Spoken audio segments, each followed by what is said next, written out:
Surgery కంటే hospital bill అంటేనే భయం. అదే మధ్య తరగతికి అందుబాటు ధరలో వైద్యం. Medistar hospitals. అందరికీ నమస్కారం.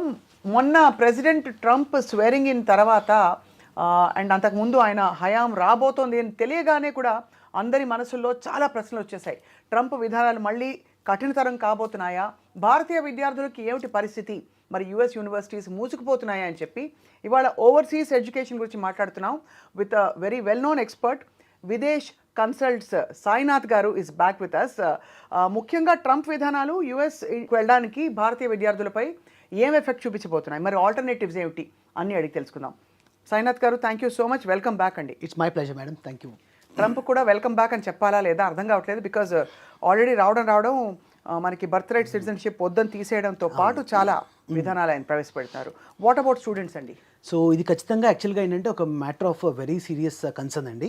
ఇప్పుడు ఏమైందంటే గతంలో కూడా మనం ఇప్పుడు ట్రంప్ 2.0, అవును. సో మనం దీనికంటే ముందు 10 years చూసుకుంటే 2017 to 21 ఆ రోజుల్లో ఏంటంటే అమెరికాకి వెళ్ళడమే చాలా కష్టం అన్న ఒక రియాలిటీ ఉండింది.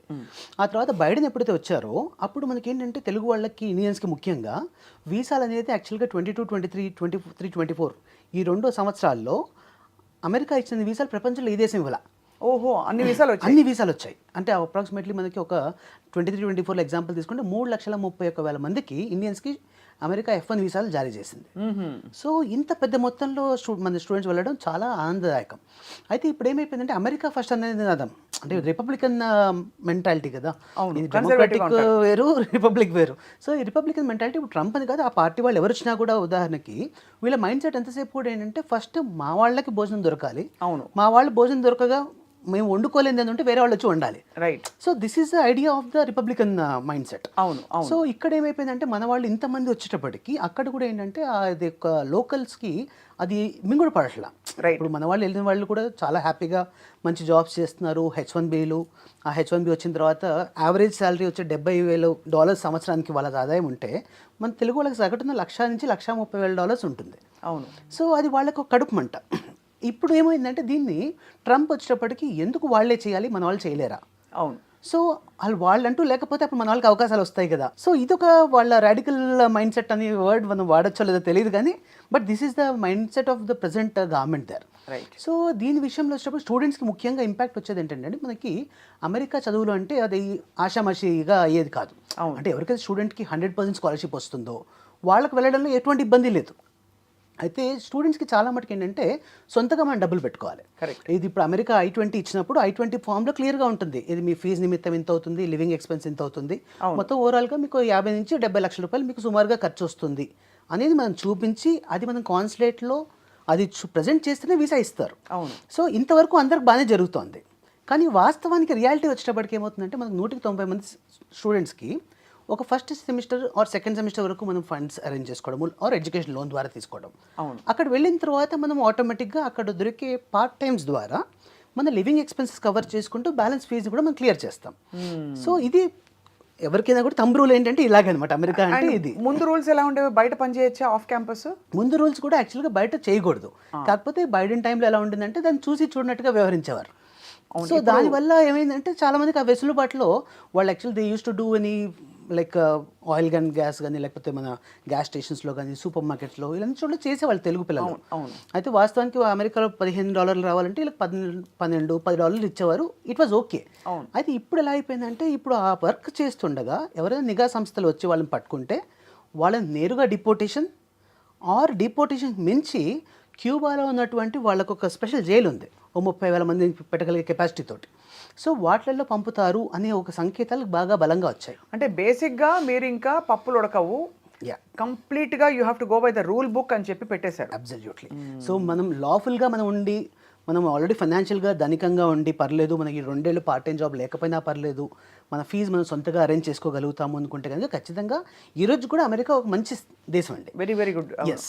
అండ్ బట్ ఇక్కడ టెక్నికల్ కోర్సెస్లో ఎస్పెషల్లీ ఉన్న వాళ్ళకి గ్రీన్ కార్డ్ రూట్ కూడా సుగమం చేస్తాం అన్నట్టు కూడా ఒక సంకేతం వినిపించింది. అవును. సో బేసికలీ మనం ఏం చేస్తున్నాం, ట్రంప్ ఐ థింక్ ఫిల్టర్ చేసేసి అత్యవసరం అనుకున్న వాళ్ళకి కోర్సెస్, ఆ కోర్సెస్కి సంబంధించి వాళ్ళకి మాత్రమే ఈజీ చేసి మిగతా వాళ్ళకి బాగా టఫ్ చేస్తున్నట్టు అనిపిస్తుంది. ఎగ్జాక్ట్లీ అండి. ఇప్పుడు ఈ ఫిల్టర్లో ముఖ్యమైన కారణం ఏంటంటే వాళ్ళకి ఆ లోకల్స్కి ఉద్యోగాలు ఇవ్వాలి అంటే ఫస్ట్ బయట నుంచి వీళ్ళు ఏదైతే లోకల్స్ చేయగలుగుతారో వాటన్నిటికీ మనకి ఇబ్బంది అవుతుంది. అవును. ఏవైతే ఆర్టిఫిషియల్ ఇంటెలిజెన్స్, కంప్యూటర్ సైన్స్, భగవంతుడు ఈ రోజు కూడా మన తెలుగు వాళ్ళు దాంట్లో నిష్ణాతులే. అవును. కానీ అది ప్రాబ్లం కాదు. సో వాళ్ళు అక్కడ వెళ్ళిన తర్వాత H1B చేయడం ఇవన్నీ పెద్ద కష్టం కాదు. ఎందుకంటే H1B సంబంధించి ఇప్పటివరకు ట్రంప్ ఎటువంటి విపరీతమైన సంకేతాలు ఏమి ఇవ్వడం జరగలేదు. కాబట్టి let us hope for the best and it will still remain the same. అయితే ఇప్పుడు ఆల్రెడీ వెళ్ళిన వాళ్ళకి మాత్రం ఏంటంటే కాస్త వాళ్ళకి ఆ చదివేటప్పుడు ఈ ఖర్చుల నిమిత్తం ఏంటంటే ఇప్పుడు ప్రజెంట్గా already back to home India నుంచి కాల్స్ ఆల్రెడీ మా స్టూడెంట్స్ పేరెంట్స్కి ఆల్రెడీ కాల్స్ వస్తూ ఉన్నాయి. డబ్బులు పంపించండి, కొద్దిగా ఈ నెల 2 నెలలు చూద్దాము, వేచి చూద్దాం ఇంకా ఎలా ఉంటుందో నెక్స్ట్ ఫ్యూచర్ అన్న భయం అయితే కొద్దిగా ఎక్కువగానే పట్టుకుంది, మొదలైపోయింది. అవును.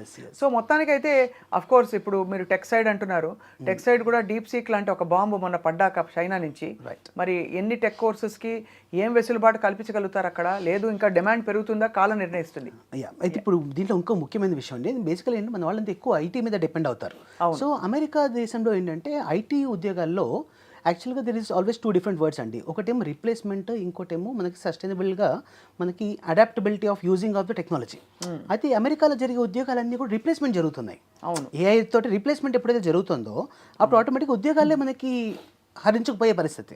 అయితే మన యూరోపియన్ కంట్రీస్ చూసుకుంటే ఏంటంటే ఉద్యోగాల మీద ఆర్టిఫిషియల్ ఇంటెలిజెన్స్ పూర్తి ఇంపాక్ట్ లేదు. సో ఈ దేశాల్లో వచ్చేటప్పటికి ఏంటంటే దాని రిప్లేస్మెంట్ బదులుగా వాళ్ళని వాటికి అనుసంధానంగా ఈ టెక్నాలజీ వాడుకుంటూ వాళ్ళ లైఫ్ ఈజీ చేసుకుంటున్నారు. Correct. So this is always a difference actually. Right. So ఇప్పుడు అమెరికన్ టెక్నాలజీస్లో ఏంటంటే ఇది క్యాపిటలిస్ట్ ఐడియాలజీ కాబట్టి ఇక్కడ ఎంతసేపు ఏ వచ్చిందా ఓకే డూ ఇట్, జస్ట్ 10,000 మంది తీసేసాయి ఏఐని పెట్టేసేయండి. So this is how actually the difference మేజర్గా మనం అబ్జర్వ్ చేసుకోవచ్చు. కాబట్టి ఇప్పుడు ఈ మూమెంట్లో కొద్దిగా ఏంటంటే స్టూడెంట్స్కి వెళ్ళే వాళ్ళకి కాస్తగా జాగ్రత్తగా చూసుకుని మనం అది ప్లాన్ చేసుకోవడం మంచిదని చెప్తాం. ఏదేమైనా సరే ఇకపై అంటే అమెరికాకు వెళ్దాం చదువుకోవడానికి అని ప్లాన్ చేస్తున్న వాళ్ళకి చిన్న స్పీడ్ బ్రేకర్ అయితే పడింది. ఖచ్చితంగా పడి ఇప్పుడు అమెరికాకు వస్తే వాట్ నెక్స్ట్, ఏ కంట్రీస్ ఉన్నాయన్న అన్వేషణ మొదలైంది. సో ఇప్పుడు చెప్పండి, ఇప్పుడు మనం విదేశ్ కన్సల్ట్స్ మాట్లాడుకుందాం. సో ఖచ్చితంగా అండి, ఇప్పుడు యాక్చువల్గా ఏంటంటే Videsh consults since beginning actually almost like from last 18 years we been very active for promoting European education. So యూరోపియన్లో ముఖ్యంగా ఏంటంటే మనకి జర్మనీ, స్విట్జర్లాండ్, ఫ్రాన్స్, యూకే ఈ దేశాల్లో ఏంటంటే మనుషులు ఇంకా మనుషుల్లా బతుకుతున్నారు. అండ్ మోస్ట్ ఇంపార్టెంట్గా ఏంటంటే వాళ్ళకి సేఫ్టీ సెక్యూరిటీ పాయింట్ ఆఫ్ వ్యూలో ఎటువంటి టెన్షన్ అవసరం లేదు. అవును. అండ్ అన్నిటికంటే ముఖ్యంగా ఏంటంటే ఆఫ్ క్యాంపస్ జాబ్స్ కూడా లీగల్. అవును. అంటే మనకు ముఖ్యంగా ఏమవుతుందంటే ఇప్పుడు మనం స్టడీ అబ్రాడ్ అనగానే ఇది బోల్డ్ డబ్బులతో కూడుకున్న వ్యవహారం. సో ఇక్కడ ఫస్ట్ థింగ్ పేరెంట్స్కి ఏంటంటే ఎక్కువ లోన్స్ తీసుకోకుండా, ఎందుకంటే ఈ దేశాల్లో ఫీజులు వచ్చినప్పుడు సంవత్సరానికి 10 లక్షలు అంతకన్నా తక్కువ ఉంటుంది, 7 లక్షల నుంచి 10 లక్షల లోపు.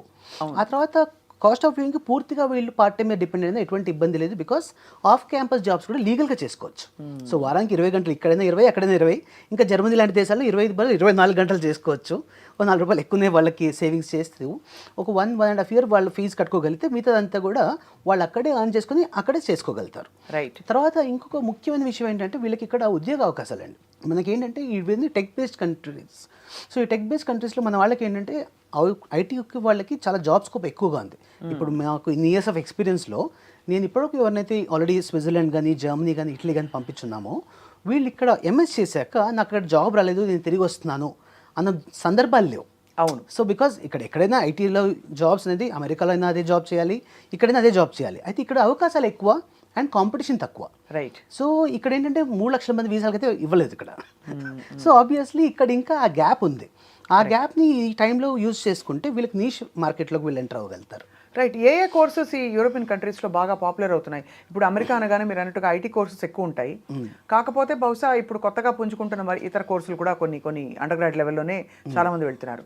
But for either under grad or even grad school, what is a good stream of education? Stream of education ఏంటంటే మనకి యూరోపియన్ కంట్రీస్లో ఎప్పుడు కూడా అనాదిగా వాళ్ళది it's not just only IT. So IT ఏంటంటే ముఖ్యంగా అమెరికాలో ఎక్కువగా ఐటీ కానీ, but various European countries IT is one of the prominent field. దాన్ని అలా ఉంచుతూనే మెకానికల్, ఎలక్ట్రికల్, ఎలక్ట్రానిక్స్, తర్వాత బయోటెక్నాలజీ, లైఫ్ సైన్సెస్, ఫార్మసీ, తర్వాత నెక్స్ట్ మేనేజ్మెంట్, ఈ అన్ని ఫీల్డ్స్కి కూడా ఈ దేశంలో ఎక్కువ అవకాశాలు ఉంటాయి. Because when we talk about a country, ఇక్కడ ఉన్న మెయిన్ ప్లస్ పాయింట్ ఏంటంటే ఒక స్టూడెంట్కి ఉదాహరణకు ఒక జర్మనీ వీసా వచ్చింది, లేకపోతే స్విట్జర్లాండ్ వీసా వచ్చింది. ఆ వీసా వాళ్ళకి మరొక 26 దేశాలకి వీసా అవుతుంది. రైట్. ఇప్పుడు అమెరికాలో టెక్సస్ వీసా వస్తే కాలిఫోర్నియాకి ఎలా అయితే వెళ్ళొచ్చో, అలాగే ఇప్పుడు జర్మనీ వీసా వస్తే వాళ్ళు స్విట్జర్లాండ్ కానీ, ఫ్రాన్స్ కానీ, స్పెయిన్ కానీ ఏ కంట్రీకైనా వాళ్ళు వెళ్ళి జాబ్ చేసుకోగలుగుతారు. సో ఈ వెసులుబాటు వల్ల ఏమవుతుందంటే those they study in one country, they are automatically having employability option with 27 countries. Okay, అంటే కానీ ఎంప్లాయబిలిటీ ఆప్షన్ ఉన్నప్పటికీ ఎంప్లాయ్మెంట్ అంత ఉందా అని? యా, ఖచ్చితంగా అండి. ఇప్పుడు యాక్చువల్గా ఎంప్లాయబిలిటీ రేషియో చూసుకుంటే మనకి లెస్ దెన్ 3% అండి. చాలా దేశాల్లో కంపేర్ చేస్తే, మన అమెరికాతో కంపేర్ చేసినా కూడా యూరోపియన్ కంట్రీస్లో ముఖ్యంగా Germany or France or Switzerland ఇవి ఎంప్లాయబిలిటీ రేట్లో 97% ఉన్నాయి, which is like top among the world's these thing. తర్వాత ఇంకోటి ఎంప్లాయ్మెంట్ సెక్యూరిటీ అండి. ఎంప్లాయ్మెంట్ రావడం ఒకటి, దాన్ని నిలదొక్కుకోవడం ఒకటి. అవును. ఈ నిలదొక్కుకోవడం విషయంలో ఏంటంటే అమెరికాలో ఏంటంటే మనకి ఏదైనా రోజు పింక్ స్లిప్ ఇచ్చేయచ్చు. అది ఇచ్చినప్పుడు ఆబ్వియస్ క్యాపిటలిస్టిక్ ఐడియా కాబట్టి దాంట్లో అది అలౌడ్. బట్ వేరేస్ ఇక్కడ యూరోపియన్ కంట్రీస్లో ఏంటంటే once you are working for 6 months in any company, you are part of a social security member. ఓహో. సో ఆ మెంబర్ అయినందువల్ల unless company gets laid off, company పూర్తిగా తీసేస్తే తప్ప ఎంప్లాయీ తీసే అవకాశం వాళ్ళకి లేదు. And if at all they have to do, they have to compensate with 18 months of salary right, without any proper reason. కాబట్టి ఇక్కడ ఏంటంటే ఉద్యోగం మీద వాళ్ళకు ఉండే ఒక భరోసా ఎక్కువ. అంటే ఇక్కడ మన గవర్నమెంట్ జాబ్ వస్తే ఎంత రిలాక్స్గా ఉంటామో, యూరోపియన్ కంట్రీస్లో ఏ జాబ్ వచ్చినా కూడా అంత రిలాక్స్గా ఉండొచ్చు. అది. యా. సో బేసికలీ ఇప్పుడు మరి యూరోపియన్ కంట్రీస్లో యూనివర్సిటీ స్కెడ్యూల్స్ ఎలా ఉంటాయండి? సో సెమిస్టర్ సిస్టమ్ కాబట్టి yeah, what is the normal time ఎక్కువ అక్కడ ఆ దేశాలకు వెళ్ళి? సో ముఖ్యంగా ఏంటంటే ఇంటేక్స్ వచ్చి మనకి 2 ఇంటేక్స్ ఉంటాయండి. ఇప్పుడు ప్రజెంట్గా మార్చ్ ఇంటేక్, ఆ తర్వాత కమింగ్ సెప్టెంబర్ ఇంటేక్. అయితే కొన్ని యూనివర్సిటీస్లో మనకు మే ఇంటేక్ అండ్ జూన్ ఇంటేక్ కూడా ఉన్నాయి. సో ఇక్కడ ఏంటంటే ఎంట్రీ అనేది ఇబ్బంది కాదు. తర్వాత రెండో థింగ్ ఏంటంటే ఇక్కడ వీళ్ళకి ఎంఎస్ చేసేటప్పుడు ఎడ్యుకేషన్ స్టాండర్డ్ కూడా ఏంటంటే మనకి అమెరికా కంటే బెటర్ ఎడ్యుకేషన్ స్టాండర్డ్ ఎక్స్పెక్ట్ చేయొచ్చు. అండ్ అంతా ఇంగ్లీషే, ఏ కంట్రీ అయినా కూడా ఇంగ్లీష్. సో మొత్తం all tech courses or any course management ఏది తీసుకున్నా కూడా అన్నీ పూర్తిగా ఇంగ్లీష్లో ఉంటాయి. కాబట్టి వీళ్ళకి ఏంటంటే చక్కగా ఎడ్యుకేషన్ ఇంగ్లీష్లో అవుతుంది. ఆ తర్వాత వీళ్ళకి పోస్ట్ స్టడీ వర్క్ రావడం జరుగుతుంది. అండ్ డ్యూరింగ్ స్టడీస్ కూడా వీళ్ళకి ఏంటంటే స్టడీస్తో పాటుగా కంపల్సరీ ఒక 6 months ఇంటర్న్షిప్ చేయాలి. సో ఇంటర్న్షిప్ చేసినప్పుడు ఏంటంటే వీళ్ళ ఎడ్యుకేషన్ 18 months చేస్తూనే ఒక 6 months లాస్ట్లో వాళ్ళు ప్రాజెక్ట్ వర్క్ ఏదో కంపెనీలో చేయడం వల్ల కొంచెం వీళ్ళకి ఎక్స్పీరియన్స్ వస్తుంది, ఇన్కమ్ కూడా వస్తుంది, చాలా హెల్ప్ అవుతుంది. ఇన్కమ్ కంటే ఎక్కువగా వీళ్ళకి ఏంటంటే ఒక కంపెనీలో ఒక బెరుకుతనం ఉండదు. అంటే వెళ్ళినప్పుడు ఈ ఓహో ఇదే కదా, ఇది నేను చూసుకుంటే మేనేజర్ని ఎలా మాట్లాడాలి, తర్వాత ఇక్కడ this is the expectation of a client and employer, so ఎలా ఉంటుంది, ఇవన్నీ కూడా వీళ్ళు ఆల్రెడీ ఒక 6 నెలలు అక్కడ క్షుణ్ణంగా అనుభవించడం వల్ల వాళ్ళకి ఏమవుతుందంటే ఆ తర్వాత వీళ్ళు ఉద్యోగం వెతుక్కోవడం టైంలో automatic they have 6 months experience.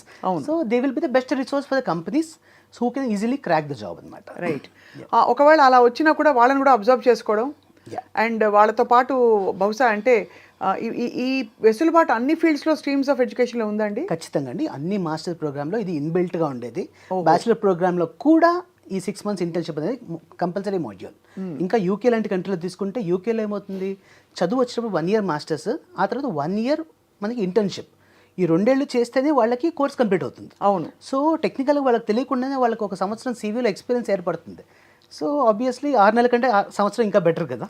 And మీరు అనేది ఈ డిగ్రీలన్నీ కూడా, ఈ మాస్టర్స్ ప్రోగ్రామ్స్ అన్నీ కూడా certification is valid in various countries through out the world.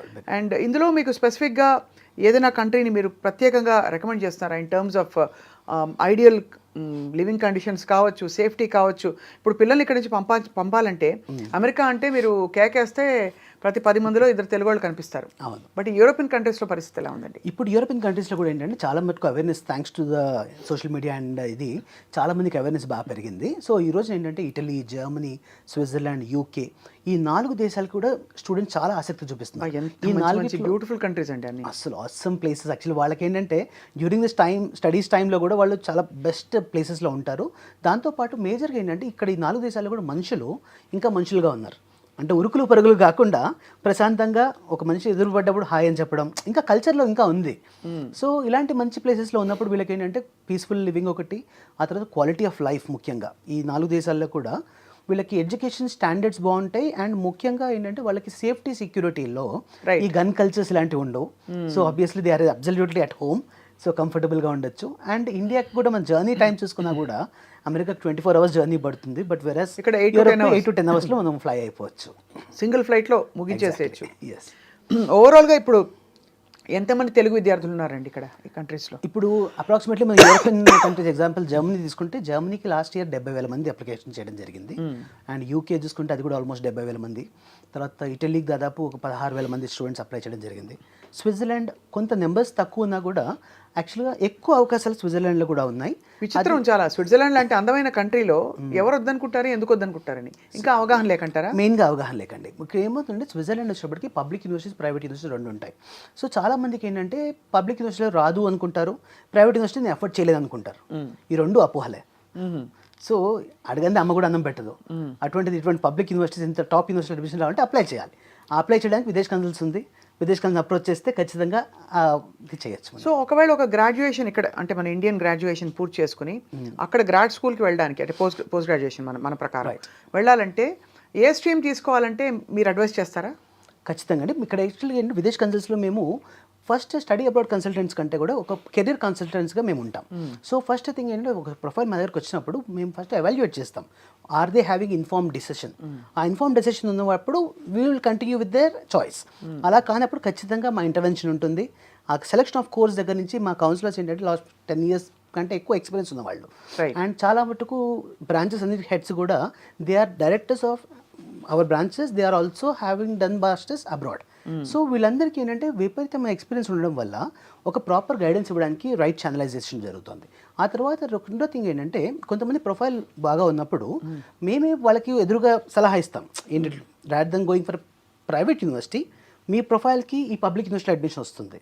Right. So ఈ పబ్లిక్ యూనివర్సిటీలోకి ఎప్పుడైతే వీళ్ళు వెళ్తారో ఇక్కడలాగా 50 లక్షలు 60 లక్షలు ఫీజు కట్టకుండా చక్కగా ఫ్రీ ఎడ్యుకేషన్లో Germany, Switzerland, France, Italy. Free అంటే పూర్తిగా ఫ్రీనా? అబ్సల్యూట్లీ. సో ఫీజు వచ్చేసి హార్డ్లీ ఒక 150 euros నుంచి 500 euros పర్ సెమిస్టర్. అంటే ఇండియన్ కరెన్సీలో ఒక 40,000 రూపాయలు. అలాగా ఎందుకు చేస్తారు అలాగా? సో యూరోప్లో ఏంటంటే ఎడ్యుకేషన్ అనేది వాళ్ళకి ఇంకా మనీ మేకింగ్ వెంచర్ కాదు. ఓకే. సో పబ్లిక్ యూనివర్సిటీస్ వరకు. సో ఎప్పుడైతే ఇది మనీ మేకింగ్ వెంచర్ కాదో automatically government is supporting for the education cost. Right. So ఇక్కడ student is expected to pay only the taxes which is hardly ఒక 40,000 rupees per 6 months. And the living expenses వీళ్ళు ఓన్గా manage చేసుకోవాలి. అదే that's what అదే వాళ్ళు ఓన్గా. కానీ నేను ఒకటే అడుగుతాను, మరి ఇలాంటి యూనివర్సిటీలో క్వాలిఫై అవ్వాలంటే like you have GRE, TOEFL, IELTS ఇలాంటి what are the exams that should? So మేజర్గా ఎంట్రీ రిక్వైర్మెంట్ వచ్చేప్పటికి ఇది అమెరికా కంటే సులువు అండి. సో చాలా మందికి తెలియక ఇంకో చాలా మందికి ఇప్పుడు కూడా అపోహ ఏంటంటే నేను జర్మనీలో చదవాలంటే జర్మన్ లాంగ్వేజ్, ఇటలీలో చదవాలంటే ఇటాలియన్ లాంగ్వేజ్ ఇది కావాలనుకుంటుంటారు. ఇది అస్సలు రిక్వైర్మెంటే కాదు. బికాస్ 100% అక్కడ కోర్స్ అన్ని ఇంగ్లీష్లో టీచ్ చేయడం వల్ల ఎటువంటి ఇంగ్లీష్ లైక్ లోకల్ లాంగ్వేజ్ అవసరమే లేదు. తర్వాత రెండో థింగ్ వచ్చేప్పటికి వీళ్ళకి ఏదైతే ఐఎల్టీఎస్ కానీ టోఫెల్ కానీ ఉందో ఈ రెండింటిలో ఏదైనా ఒక పరీక్ష రాసుకుంటే మోర్ దెన్ సఫిషియంట్. అది. సో అంతకుమించి జిఆర్ఈలు, జీమాట్లు ఇవేమి అవసరం లేదు. So degree certificate and IELTS 15 years or 16 years of both are okay. Both are okay. ఇది కూడా కరెక్ట్ క్వశ్చన్ అడిగాను. 15 ఏళ్ళైనా 16 ఏళ్ళైనా పర్లేదు. అబ్సల్యూట్లీ. ఎడ్యుకేషన్ అంటే డిగ్రీ వరకు. అండ్ అలాగే మీరు అన్నట్టు ఐఎల్టీఎస్ కానీ టోఫెల్ కానీ రాసుకుని బేసిక్ స్కోర్ వస్తే సరిపోతుంది. ఇవి కాకుండా ఎడ్యుకేషన్ అక్కడ free except living expenses and ఆ బేర్ మినిమం ట్యాక్సెస్ తప్ప అన్నీ ఫ్రీ. నాలుగోది of course weather conditions and number of courses opening, quality of education is of course చెప్పక్కర్లేదు ఇంకా. And so education gateways are opening. ఈ మధ్య ఇన్స్టాలో నేను చాలా రీల్స్ చూశానండి. నేనే ఆల్మోస్ట్ అప్లై చేసేసుకుందాం అనుకున్నాను. మీరు వచ్చి you want to settle down in Switzerland with income of so and so రివర్స్లో మీకే ఇస్తారు డబ్బులని. ఏంటండి అవి అసలు? సో అది యాక్చువల్గా అంత లుక్రేటివ్ కాదు. అండ్ బేసికల్ అది యూరోపియన్స్ కోసం ఎక్కువ అది. బికాస్ డైరెక్ట్ వర్క్ పర్మిట్స్ అనేది ఇండియా నుంచి ఇవ్వడం కుదరదు కాబట్టి student is the only route. So ఎవరైతే స్టూడెంట్గా క్వాలిఫై అవుతారో వాళ్ళకి చక్కగా 2 years ఆఫ్ మాస్టర్స్ ఉంటుంది. ఆ తర్వాత 1 year పోస్ట్ స్టడీ వర్క్. అక్కడ నుంచి ఇంకొక 3 years అక్కడ స్టే చేస్తే ది గెట్ పిఆర్. సో ఇప్పుడు గ్రీన్ కార్డ్ అనేది ఇప్పుడు అమెరికాలో మీకు తెలిసే ఉంటుంది. అమెరికాలో గ్రీన్ కార్డ్ రావాలంటే ఉదాహరణకు మనకి ఇప్పుడు 100 years పడుతుంది. సో ఇక్కడున్న సిచ్యువేషన్కి ఏంటంటే it is just taking 5 to 6 years of the time European కంట్రీస్లో. సో వాళ్ళు జర్మనీ తీసుకున్నా, లేకపోతే ఇటలీ తీసుకున్నా, స్విట్జర్లాండ్ తీసుకున్నా ఒక 5 to 6 years వాళ్ళు including study period they can get a PR. So ఎప్పుడైతే పిఆర్ వచ్చేస్తుందో ఇక జీవితంలో మళ్ళీ వీసాలు లేకపోతే అక్కడ కూడా గవర్నమెంట్ మారితే రేపు ట్రంప్ లాంటి వాళ్ళు వస్తే మన పరిస్థితి ఏంటి అనే భయాలు అసలు అవసరమే లేదు, అవసరం ఉండదు. ఓకే, లాస్ట్ క్వశ్చన్ అండి అబౌట్ దిస్ యూరోపియన్ ఎడ్యుకేషన్. అక్కడ వాళ్ళు చదువుతున్నంత కాలం బయట ఎంత జాబ్ చేయొచ్చు? సో లీగల్గా 20 hours per week వర్క్ చేయొచ్చండి.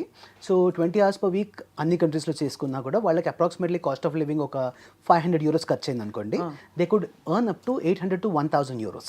సో వాళ్ళ పార్ట్ టైంలో వాళ్ళకి సేవింగ్స్ ఉంటాయి అండ్ ఫ్రీ ఎడ్యుకేషన్ కూడా వస్తుంది. మ్యారీడ్ పీపుల్ కనుక వెళ్తే స్పౌస్కి వీసా వస్తుందా? స్పౌస్ వీసా యాక్చువల్గా యూరోపియన్ కంట్రీస్లో డెన్మార్క్ అండ్ ఫిన్లాండ్ ఈ 2 కంట్రీస్లో కూడా డిపెండెంట్స్ ఆర్ అలౌడ్ టుగెదర్ అండి.